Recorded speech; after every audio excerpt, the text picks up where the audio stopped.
Day. इस mother's day को और भी स्पेशल बनाइए हेलो ऐप के साथ और पार्टिसिपेट कीजिए सुपर मॉम चैलेंज में। बस पोस्ट कीजिए आपकी सुपर मॉम का फोटो ऐसे फीचर के जरिए और दिखाइए सारी दुनिया को कि आपकी माँ सुपर मॉम है। तो देर किस बात की है, जाइए डाउनलोड कीजिए हेलो ऐप और शेयर करो आपकी feelings for your super mom with friends and family.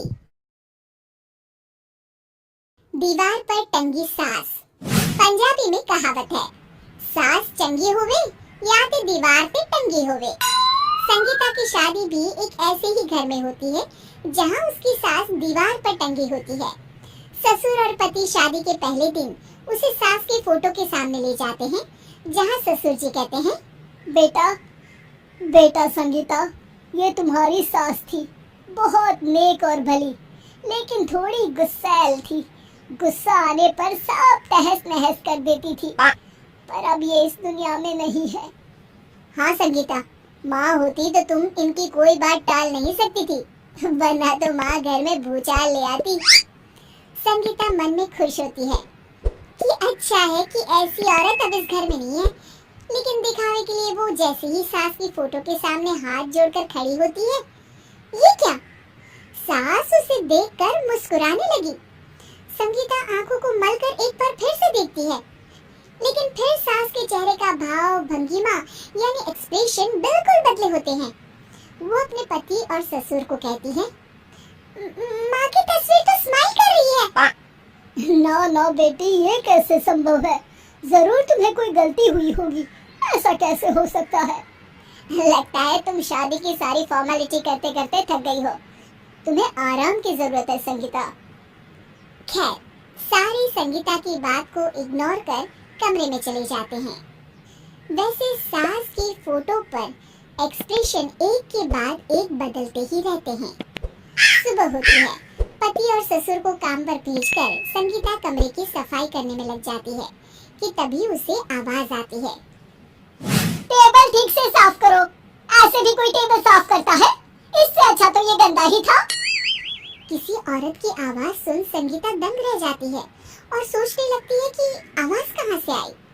आवाज को नजरअंदाज कर वो फिर से अपना काम करना शुरू करती है, लेकिन इस बार तो आवाज बिल्कुल उसके कान के पास से आती है।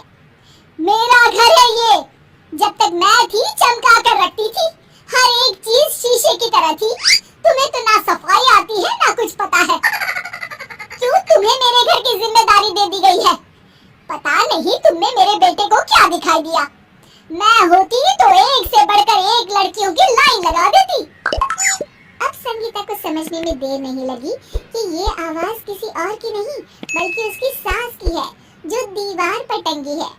वो उसके पास जाती है और कहती है, नमस्ते सासू माँ, मुझे तो कल ही लग रहा था कि दीवार में कुछ काला है। वो दीवार नहीं, दाल होती है पगली। सही पकड़े हैं सासू माँ। तो क्या हो गया आपको जो आप यहाँ भी चैन से नहीं बैठी हैं? सुना मैंने आपका व्यवहार काफी गुस्से वाला था। चुप रहे तू, ज्यादा बकर बकर ना कर। घर का काम करना तो आता नहीं, आई है मुझसे बहस करने। हाँ देखिए सासू माँ, मैं आपसे साफ साफ कह देती हूँ, मुझसे पंगा लेने की कोशिश मत करिएगा। तभी पीछे से संगीता का पति आता है। अरे संगीता, किससे बात कर रही हो? कौन है वहाँ? संगीता की सास की फोटो फिर से पहले जैसी हो जाती है। आपकी माँ से कह रही थी कि मुझे काम करना आता। अरे संगीता, माना सास के ताने हर बहू को अच्छे लगते हैं, लेकिन यहाँ तो माँ है ही नहीं। तुम तो फोटो से ही तुम भी लाजवाब हो संगीता। किसी को विश्वास नहीं होता कि संगीता अपनी मरी हुई सास की फोटो से बात करती है। वहीं आए दिन संगीता की सास संगीता को किसी न किसी बात पर आते जाते ताने देती। संगीता को भी अब सास के तानों और उनसे बात करने की आदत हो गई। वो कभी खानदान की कहानी तो कभी तीज त्योहार कैसे मनाएं या किसी व्यंजन की रेसिपी सास से ही पूछती। सारा दिन घर में अकेली संगीता की सास अब उसके लिए तानों के साथ पक्की साथी की तरह भी रहने लगी थी, जो किसी और को नहीं बल्कि संगीता को ही सुनाई देती।